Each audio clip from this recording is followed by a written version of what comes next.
മകരജ്യോതി ദർശനത്തിനായി മണിക്കൂറുകൾ മാത്രം ശേഷിക്കെ വലിയ ഭക്തജന തിരക്കിലാണ് സന്നിധാനവും പരിസര പ്രദേശങ്ങളും. വൈകിട്ട് തിരുവാഭരണ വിഭൂഷിതനായ അയ്യപ്പസ്വാമിയെയും മകരവിളക്കും കണ്ടുതൊഴാനുള്ള കാത്തിരിപ്പിലാണ് ഭക്തർ. രാവിലെ മകരസംക്രമ പൂജ തൊഴാൻ വലിയ തിരക്കായിരുന്നു. ഉച്ചയ്ക്ക് 12 മണിവരെ 34,759 തീർത്ഥാടകരാണ് സന്നിധാനത്ത് എത്തിയത്. ദേവസ്വം വകുപ്പും തിരുവിതാംകൂർ ദേവസ്വം ബോർഡും നൽകുന്ന ഹരിവരാസനം പുരസ്കാരം കവിയും ഗാനരചയിതാവും സംഗീത സംവിധായകനുമായ കൈതപ്രം ദാമോദരൻ നമ്പൂതിരി ഏറ്റുവാങ്ങി.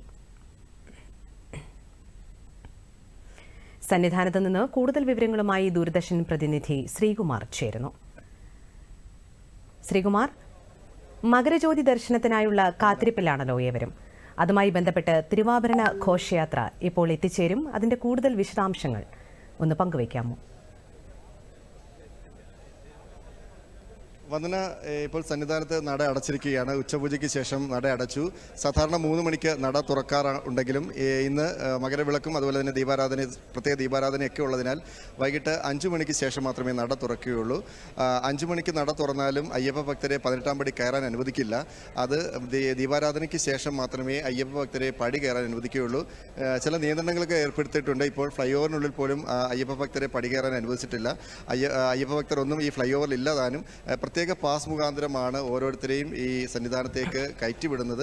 അതുകൊണ്ട് തന്നെ ചില നിയന്ത്രണങ്ങളാണ് ഏർപ്പെടുത്തിയിരിക്കുന്നത്. ഈ തിരുവാഭരണ വന്ദന നേരത്തെ ചോദിച്ചതുപോലെ തന്നെ തിരുവാഭരണ ഘോഷയാത്ര 3 മണിയോടുകൂടി തന്നെ ശരംകുത്തിയിൽ എത്തിച്ചേരും. ശരംകുത്തിയിൽ വെച്ച് ദേവസ്വം ബോർഡ് പ്രതിനിധികൾ ചേർന്ന് സ്വീകരിച്ച് ഇങ്ങനെ സന്നിധാനത്തേക്ക് കൊണ്ടുവരും. അവിടെ കൊടിമരച്ചോട്ടിൽ വെച്ച് ദേവസ്വം ബോർഡ് പ്രസിഡന്റും ദേവസ്വം മന്ത്രിയും ദേവസ്വം ബോർഡ് അംഗങ്ങളും മറ്റ് ഉന്നത ഉദ്യോഗസ്ഥരും ചേർന്ന് ഈ തിരുവാഭരണ പേടകം സ്വീകരിക്കും. സ്വീകരിച്ചതിന് ശേഷം അത് ശ്രീകോവിലേക്ക് കൈമാറും. ശ്രീകോവിലേക്ക് തന്ത്രിയും അതുപോലെ തന്നെ മേൽശാന്തിയും ഏറ്റുവാങ്ങും. ഭഗവാന് ഈ തിരുവാഭരണം ചാർത്തി ദീപാരാധന നടക്കും. ദീപാരാധനയ്ക്ക് ശേഷമാണ് പൊന്നമ്പലമേട്ടിൽ ഈ മകര വിളക്ക് തെളിയുക. ഒപ്പം ആകാശത്ത് മകരജ്യോതിയും ശ്രീകൃഷ്ണ പരുന്ത് വട്ടമിട്ട് പറക്കുകയും ചെയ്യുന്ന ഭക്തിയുടെ വലിയൊരു അമൂർത്തമായ ഒരു സാഹചര്യത്തിലേക്ക്, ആ ഒരു രംഗത്തിലേക്ക് നമ്മൾ എല്ലാവരും പോവും. ആ ഒരു കാഴ്ചയ്ക്ക് വേണ്ടിയിട്ടും ആ ഒരു മുഹൂർത്തത്തിന് വേണ്ടിയാണ് ലക്ഷോപലക്ഷം ഭക്തലക്ഷങ്ങൾ കാത്തിരിക്കുന്നത്.